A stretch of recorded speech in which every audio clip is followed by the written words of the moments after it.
एक धनी परिवार की लड़की ने नौकर के सामने अपने कपड़े उतारे और फिर पानी के तालाब में कूद गई। कुछ पल बाद वो पूरी तरह भीग कर बाहर निकली और उसका सुंदर शरीर उस पुरुष की नजरों के सामने था। गलती का एहसास होने पर पुरुष ने शिष्टाचार से मुंह फेर लिया, लेकिन ये दृश्य लड़की की छोटी बहन ने देख लिया। हालांकि मामला वैसा नहीं था जैसा उसने सोचा। दरअसल उस पुरुष ने गलती से महिला के पसंदीदा फूलदान को तोड़ दिया था और उसका एक टुकड़ा तालाब में गिर गया था।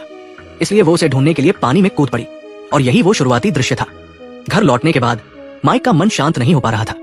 उसके दिमाग में बार बार वही सीन और एनी की खूबसूरत शारीरिक बनावट घूम रही थी। अपनी गलती के लिए माफी मांगने के इरादे से माइक ने उसे एक माफी पत्र लिखने का फैसला किया।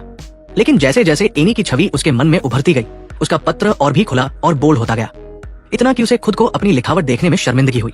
गलती समझते ही माइक ने नया पत्र लिखा और उसे खुद एनी तक पहुंचाने का फैसला किया। लेकिन जाने से पहले उसने गलती से गलत पत्र रख लिया, जिसका उसे बिल्कुल अंदाजा नहीं था। रास्ते में माइक की मुलाकात बगीचे में खेल रही एला से हुई। उसने एला से पत्र एनी को देने की गुजारिश की। एला के जाने के बाद माइक को अचानक याद आया कि उसने गलत पत्र दे दिया, लेकिन तब तक बहुत देर हो चुकी थी। घर पहुंचकर एला ने उत्सुकता से पत्र खोला और उसमें लिखी अश्लील बातें पढ़कर उसके मन में एक डरावना विचार आया।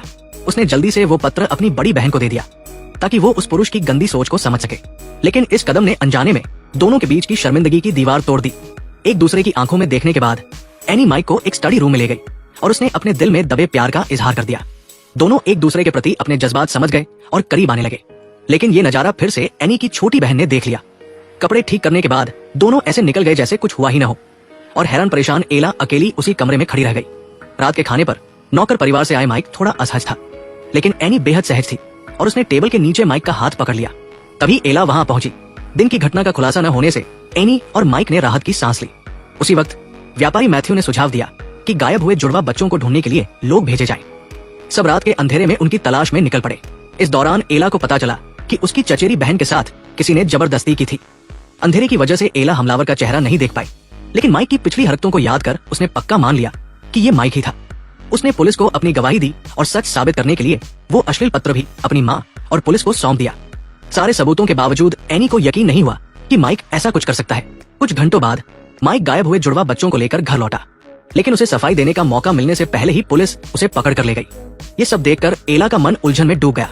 उसे पता था कि उसने झूठ बोला था, लेकिन उसे कोई पछतावा नहीं था, क्योंकि वो अपनी बहन और माइक के रिश्ते से जलती थी। असल में एला को भी माइक से प्यार हो गया था और उस पत्र को देखने के बाद उसकी जलन और बढ़ गई थी।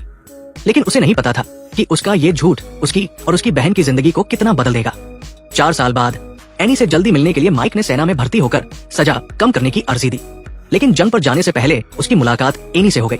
एनी अब अपने परिवार से नाता तोड़ चुकी थी और नर्स बन गई थी। अपने प्यार को फिर से देखकर एनी की आंखें भर आई।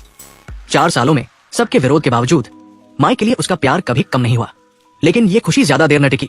माइक को जंग के लिए जाना पड़ा। जाते वक्त दोनों ने वादा किया कि युद्ध खत्म होने के बाद वे समुद्र किनारे की छोटी सी झोपड़ी में साथ रहेंगे। एनी को दूर जाते देख माइक उसे रोकने के लिए भागा, लेकिन वो उसे सिर्फ एक तस्वीर तक ही सीमित रह गया, जो उसकी जिंदगी का सहारा बन गई। अब सबके फोन की बैटरी कितनी है कमेंट में बताएं। एक ही बैटरी प्रतिशत वाले दोस्त बन सकते हैं। युद्ध की क्रूरता माइक से कहीं ज्यादा थी। हर मुश्किल रात में वो एनी के साथ किए वादे को याद करता और खुद को भरोसा दिलाता कि वो उससे जरूर मिलेगा। 6 महीने बाद युद्ध खत्म होने को था, लेकिन लाखों लोगों को वापस लाना था और माइक की हालत गंभीर हो चुकी थी।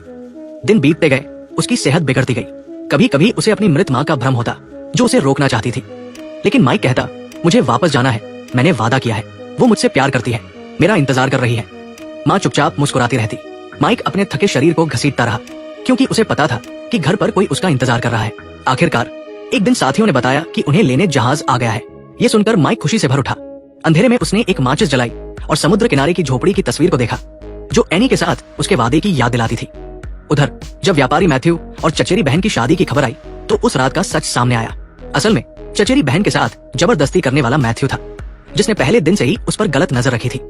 सच जानकर एला को गहरा अफसोस हुआ। उसने में पढ़ाई का मौका छोड़ दिया और अपनी बहन की तरह फ्रंटलाइन नर्स बन गई, ताकि अपने गुनाह का प्रायश्चित कर सके। वो सोचती थी कि शायद माइक को बचाकर और अपनी बहन से माफी मांगकर खुद को माफ कर सके। लेकिन एक सैनिक को अपनी आंखों के सामने मरते देख उसे एहसास हुआ कि उसकी गलती कभी माफी के लायक नहीं हो सकती। अच्छी बात यह रही कि माइक और एनी फिर से मिले और एला को माइक से माफी मांगने का मौका मिला। एनी के कहने पर माइक ने एला को माफ करने का फैसला किया, बशर्ते वो सच सबके सामने लाए और एक पश्चाताप पत्र लिखे। एला ने बिना हिचक सहमति दे दी। इसके बाद माइक और एनी समुद्र किनारे की झोपड़ी में बस गए और खुशहाल जिंदगी जीने लगे। लेकिन ये सिर्फ एला का बनाया हुआ एक खूबसूरत अंत था। असल में उस रात माइक सेप्सिस से मर गया और युद्ध में ही रह गया। एनी भी बमबारी के दौरान पानी की पाइप फटने से डूबकर मर गई। दशकों बाद एला एक मशहूर लेखिका बन गई, लेकिन हर दिन वो अपराध बोध में जीती थी और नींद की गोलियों के सहारे से पाती थी। अपने पापों से मुक्ति पाने के लिए उसने एक आत्मकथा लिखी, जिसमें अपनी गलतियों का खुलासा किया। किताब के अंत में उसने एनी और माइक को एक सुंदर अंत दिया, जो वो हमेशा चाहती थी। उनकी असल में साथ बिताया वक्त सिर्फ चाय खाने के कुछ मिनट और डिनर टेबल के नीचे हाथों का हल्का स्पर्श था। दोनों अलग अलग जगहों पर उम्मीदों के साथ मर गए, लेकिन मौत अंत नहीं थी। समय के अंत में वे जरूर अपने प्यार के साथ फिर मिले होंगे।